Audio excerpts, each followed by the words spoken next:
afternoon and welcome to H360 Live. My name is Dave Duplay and I'm joined here in the studio by my friend and colleague from Healthio360, Miss Courtland Long. Well, Courtland, it's great to see you today. Good to see you, Dave. How are you? I'm doing great. Well, we're finally back from Copenhagen where we were at the ESMO conference, and I have to say, we learned some really exciting things going on in cancer research, biologics, biosimilars, immunotherapy, the list goes on and on. But definitely a lot of great work going on in cancer research. It was a great conference, and I really can't wait to get those videos out on our site. Yeah, absolutely. So stay tuned for that. Well, we have a great show for you. Dr. Thomas Vierbuchen is in the studio with us, and he is a Damon Runyon Cancer Research Fellow. Supported by them, we had Lorraine Egan on a couple of weeks ago, as you may recall, from that organization, the CEO, talking about all the great work they're doing. Well, Dr. Tom is here with us, and he's supported by them, doing great work in the area of cancer research. He's got an incredible story because he's also a cancer survivor. So we've got a lot to talk about. So Dr. Tom, welcome. Thanks for having me. Happy to be here. We're so excited to have you, and we're huge fans of the Damon Runyon Cancer Research Foundation. We're thrilled to learn more about their selection process and also your research and a little bit about your personal story. Can we start out by having you give us a little bit of your background and how exactly you got interested in cancer biology? Yeah, so I was, as an undergraduate at Penn, I was interested in maybe being a doctor or biological science research, just because I had always been interested in sort of understanding more about how humans work. And it sounds silly, but I think, so I took a class my senior year of college. It was taught by Dr. Brian Keith, who's a cancer scientist at Penn. And it was really just an amazing class. And it was just about the history of cancer research and understanding at a fundamental level how, what causes cancer and how it might be cured. And I was thinking about applying to grad school at the time, and it just seemed like, maybe this is something I could see myself doing as a career. So you're in this class, you're at Penn, and you take this class and the light bulb goes off, this is what I want to do. And so what followed? Did you consult with the professor after the class, or did you talk about, look, this is very interesting to me, what are the next steps, how do I get further into looking at cancer and being a researcher?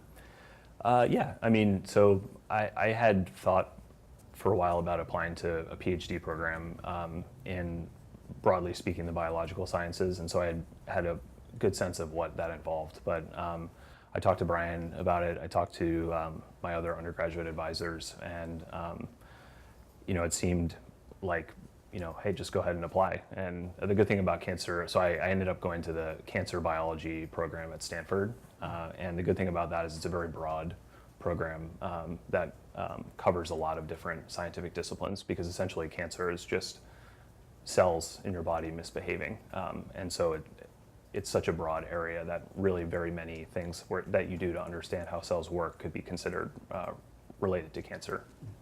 So can you tell us a little bit more about your graduate training at Stanford? What was the focus of your research and training? So it's a little bit interesting. So I went to the cancer biology program, and then I actually ended up working in a lab where I ended up doing more what would be called stem cell biology research. So we were interested in understanding whether it was possible to take cells from your skin and reprogram them into neurons or cells from your brain, so that you could study neurons from patients with different neurodegenerative diseases. And so that was a little bit of a diversion from cancer. But then I went into my postdoc and I was working in a lab that mostly does neuroscience, and then the work that I ended up doing was much more related to cancer. And then I actually ended up getting cancer, so it was sort of a strange trek in terms of what I was working on, but that's sort of how it works normally. You sort of follow what you're interested in, and it was such a broad program that it allowed you to do that. Mm-hmm. So at Stanford, you've gotten a lot of recognition, many awards. Tell us about some of those, and is there one that you're extremely proud of? Yeah, so I think one specific award it's called the Hal Weintraub Award. It's given by the University of Washington in honor of Hal Weintraub, who is a pioneering developmental biologist who worked at the Fred Hutchinson Cancer Research Center in the 80s and early 90s, and he passed away when he was 49 from glioblastoma. But yeah, I'm proud specifically of that award because the work that he did in his lab, the work that I ended up doing in my graduate training was very much an extension of the work that he had done. So it was interesting for me in that regard because my work was so similar to what he had been doing to then win this award in his honor was a great honor. Yeah. You have so many great awards and accolades, and one of them is being a Damon Runyon top fundraiser. And, you know, they have the runs, they have bike rides and other events. So, you know, is running sort of a hobby of yours, or do you have other things that you like to do outside of the lab as well? Well, yeah, actually, I usually avoid running if I can. I like working out, but running it's a little boring for me. Yeah. So outside the lab, my wife and I used to play golf a lot when we were out at Stanford, which is something we got into together, which was fun. And in Boston now, we just go for walks and hang out. Nothing crazy. Try and stay out of the cold. Yeah. Yeah, well, that's coming up, right? So stay Yeah. tuned for that. So Lorraine Egan was in here not long ago, and she was telling us about the organization, which does fantastic work supporting very brilliant young scientists. Tell us a little bit about your process of going through and being selected. I understand that every candidate writes a paper, submits that to the organization. Tell us a little bit about your paper and what the focus was, and kind of about the selection process from your eyes. Yeah, so when you start your postdoc, in the first year or so, is when you usually apply to various postdoctoral fellowships, and there's several private foundations in addition to Damon Runyon that will fund your research for usually 3 years. Damon Runyon is actually 4 years now, and so you think about what you want to do in your postdoc and write essentially a 3 or 4 page research proposal, laying out essentially the plan that you have for what type of research you're going to do in your lab, and then also give them a little bit of background about yourself and what you've done. And then they select about 20 or so fellows a year nationally, and then that gives you funding for 4 years. They fund your full salary and a travel stipend to go to conferences and buy computer or other things. So it's a very generous fellowship, and it provides a great deal of support compared to what some of the other funding mechanisms that are out there. So it's really a great honor to be selected because it's a prestigious foundation, but then also you get to be part of a community of other young cancer researchers, which is a huge part of it as well. Yeah. Well, they're really incredible. Can you explain to us a little bit about what you're working on in the lab these days? Yeah, so I at a very fundamental level, try and understand how cells respond to signals from their environment. And so one key protein that is part of that process in most cells in your body is a protein called RAS, which, if you're familiar at all with cancer research, immediately rings a bell because it's one of the most critical genes that's mutated in cancer across many different types of cancer: pancreatic cancer, colon cancer, and other things. And so RAS is basically a switch in the cell that when the cell receives a signal, RAS turns on, and then it changes the behavior of the cell, and often promoting cell division or growth. Mm-hmm. And so in cancer, RAS is essentially flipped on when it shouldn't be, and that causes cells in your body to grow out of control, which is, at a very basic level, cancer is cells that are growing out of control in your body. So we try and understand when RAS is flipped on, what happens, what are the downstream consequences of that, especially how does it affect which genes in the cell are turned on and off. And we try and understand that in cells in your skin, in a non-cancerous condition, just to see how RAS works normally. So we can understand more about that, and then that might help treat cancer cells in which RAS is flipped on and the cells are growing out of control. And what kind of signals are you exposing it to? So the main signals in your body that tell cells to grow are called growth factors. And so growth factors are basically just signals that are released by certain cells in your body, and they're telling other cells to grow. And so we focus on signals that happen when you have a wound. There's growth factors in your blood basically that are released and tell cells in your skin to grow. And so we study that process, how those cells in your skin respond to these signals from the environment, and how they decide which genes to turn on and off as a result of that. So you put it in a very simplistic way for me that I can appreciate. You said cancer, you can liken it to cells misbehaving. And so you're out of school, you're doing your research, you're going along, and all of a sudden you have some cells of your own that start misbehaving. Yes. And you're diagnosed with a certain type of lymphoma, as I believe. Tell us about that diagnosis. You know, what did you feel something happening leading up to the diagnosis when you ultimately you go to a doctor and you get the diagnosis? And I'm particularly interested to know, as being in the area of cancer research, did that help your understanding of, obviously it helps your understanding of the diagnosis, but you know, as a cancer research, what goes through your mind when you get that, you hear those three words, you have cancer?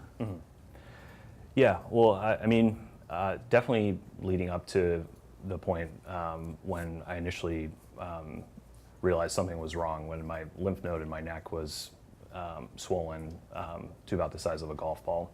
And so, you know, I had it, I went to the doctor, they biopsied it, decided to biopsy it.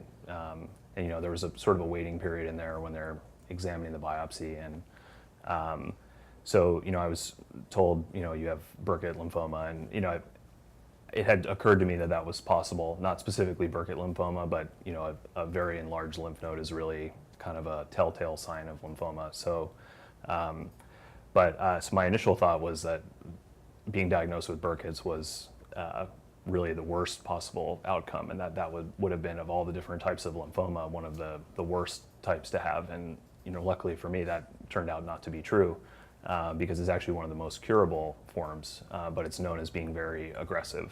So it causes the cells in your lymphatic system, which is part of your immune system, it causes those cells to really rapidly grow out of control. And so that is good from the standpoint of treatment, because that's very different than most cells in your body. So then you can, it makes it easier to kill those cells. But, you know, being a cancer researcher, we think about cancer in the abstract sense and, you know, at the fundamental mechanisms by which cancers form, but it's always kind of with a separation from your own personal well-being. And so I don't think anything can really prepare you for that, even if it's something that you've thought about a lot. And so it was definitely a shock, but you know, I knew probably more about what was going to happen after that than other people would, and I guess in some level that was helpful. So Burkitt, it's a Burkitt lymphoma. So you said it's a very aggressive type of cancer. Is it easily diagnosed, or is it diagnosed early? You said it's very aggressive, but it is treatable, it is curable. So is it easy to identify and easily diagnosed, or does it present in, you know, you said your lymph node was about the size of a golf ball. You know, is that kind of the typical diagnosis? Yeah, I think so. Often your lymph node around your jaw will swell up, but it you know, it can happen, and in many cases it happens where it's in your gut. The lymph nodes in your gut are where the cancer starts, in which case it takes a long time for enough cells to build up to really start to systemically affect your body. And so luckily for me, my lymphoma was localized to this one lymph node in my neck. And so that's what's referred to as low risk Burkitt lymphoma, which has a better prognosis. Burkitt lymphoma, I should say, is very treatable up front. It's about, if you have it everywhere in your body or it's diffuse, then that's about 80% cure rate. And then if it's in one spot, it's more like 93, 94%. The problem is if it comes back, it's extremely deadly. And so if it's not cured by the initial round of chemotherapy, it's actually very difficult to treat. And usually, I think it's about a 20% 5-year survival.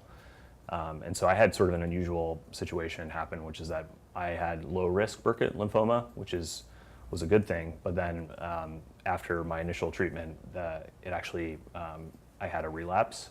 So the initial treatment didn't kill the tumor. And so it came back about 2 months later. And so then that was a difficult situation because at Dana-Farber, one of the best and largest cancer centers in the world, they actually hadn't ever had a patient that specific set of things that happened to. So most patients don't have low risk, they have high risk, and it's already a rare lymphoma.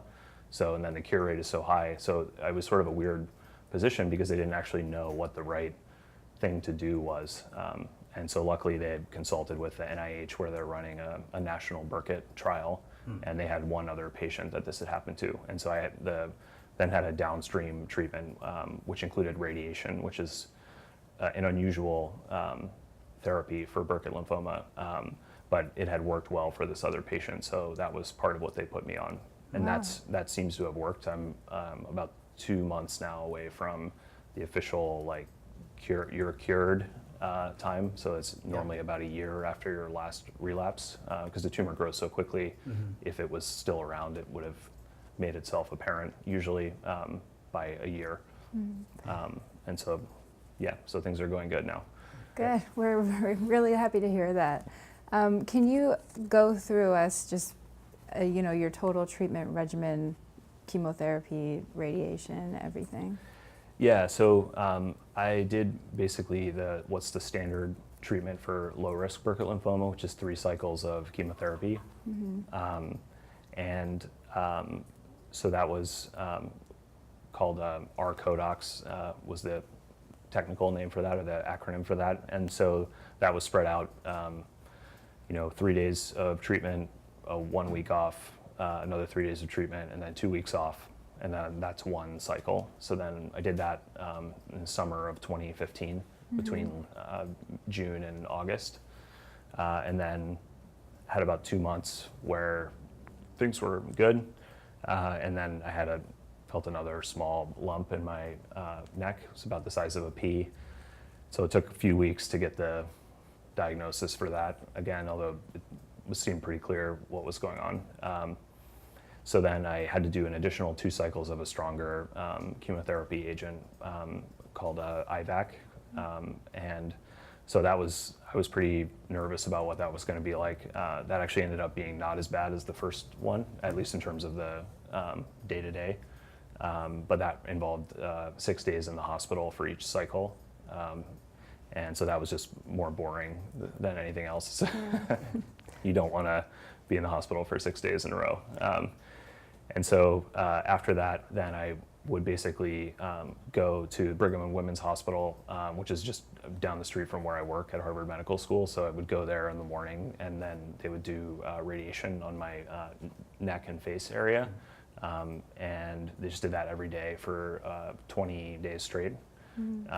And then basically you wait, and you get a PET scan from time to time, every couple months, to make sure things are going well. But otherwise, that's pretty much it. So now, after having gotten this diagnosis and going through the protocol, the treatment protocol that you went through, has it changed the way you look at cancer research?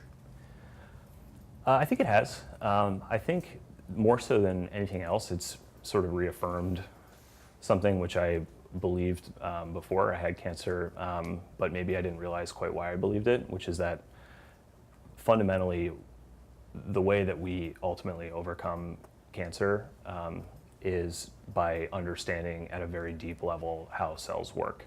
So in the non-cancerous state and in the cancerous state as well. And so I really think that basic research and funding basic research is the way to ultimately approach or to ultimately eradicate cancer, which won't happen anytime soon, unfortunately. But funding basic research, which is really what Damon Runyon focuses on. I think the more that we can do that, I think the sooner we're going to get to the end of the road.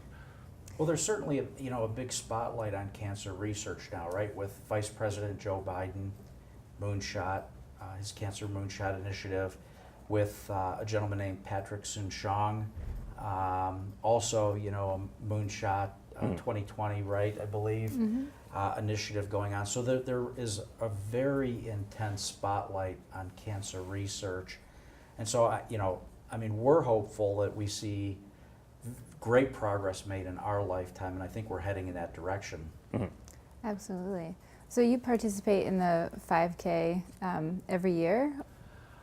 So I was going to do the 5K in 2015, but that was right around the time that my cancer came back, and so was not able to do it, obviously, because I was in the hospital. But so I was excited to come in 2016 and do it for the first time. But before that, I wasn't involved with the Damon Runyon Foundation, so I wasn't aware of it. Yeah. Right. Well, you get your grant and your stipend and all that, and then you get a pair of sneakers, right? Because you have to come back and obviously run and raise money at the 5K. What was it like crossing the finish line? So you're raising money, you're there supporting the initiative, you're running. It's at Yankee Stadium. It's like the temple of baseball, some would say. What was it like for you crossing the finish line for that run? It was just the whole thing. It was a great experience. It's just amazing to see all these people there to support cancer research and cancer survivors, other Damon Runyon scientists, just members of the community coming out to run and raise money for cancer is always inspirational as someone who's on the receiving end of that support. At the finish line specifically, it was just felt good to be basically back in shape and feeling healthy, because I, the year before couldn't run in the race because I was in the hospital getting chemotherapy. So, it was great. It was a great feeling. I was pretty tired still, but, it was good. Yeah. Excellent. So as we've been talking about all show, there's so many developments in cancer research and treatment that are incredibly exciting, and we've got this whole horizon that we're reaching toward, and that's going to be incredible too. In your opinion, are there any developments you think that are particularly significant? Well, I think the obvious one is immunotherapy, which has really, in the last 5 years or so, become clear that might be a powerful new tool to fight cancer. The interesting thing there is a case study for how cancer research works and how these therapies evolve is that immunotherapy really comes about only because of our basic understanding of how the immune system works and how the immune system might recognize tumors in your body. And so that's really, I think, one of the greatest triumphs of basic scientific research for the therapies and treatments of cancer. So immunotherapy is definitely a big one. The problem is it's really only efficacious potentially for blood cancers, and maybe some cancers that have a very high level of mutation like melanoma and lung cancer. But for solid tumors, we're still a long way away from having immunotherapy work for things like pancreatic cancer or colon cancer. So it's a very promising development. It's not going to be a cure-all for sure, but it's definitely just another powerful tool in the arsenal of different cancer therapies. Yeah. So Tom, we have a relatively young audience that watches our show, and I'm curious, what advice would you give to aspiring young scientists that are just kind of coming up through school these days? I would say, being a scientist is a great and interesting career for a variety of reasons. It's essentially, you get to be your own boss in a way if you work in the academic world, and you're really every day showing up to work and going after important problems that you think are interesting, because every scientist who's doing research, they're doing it on something that they find fundamentally interesting to them. And in most cases, it's not only fundamentally interesting to them, but it's very important for health or cancer and other things that are, very important for humanity. And so it's sort of like almost like start being an entrepreneur or having a startup in a way, because you're really doing your research, attracting funding, and acting as a teacher or a mentor to young scientists in your lab. And so I think it's a really interesting and exciting career to have, and it's a great way to help people if that's something that's important.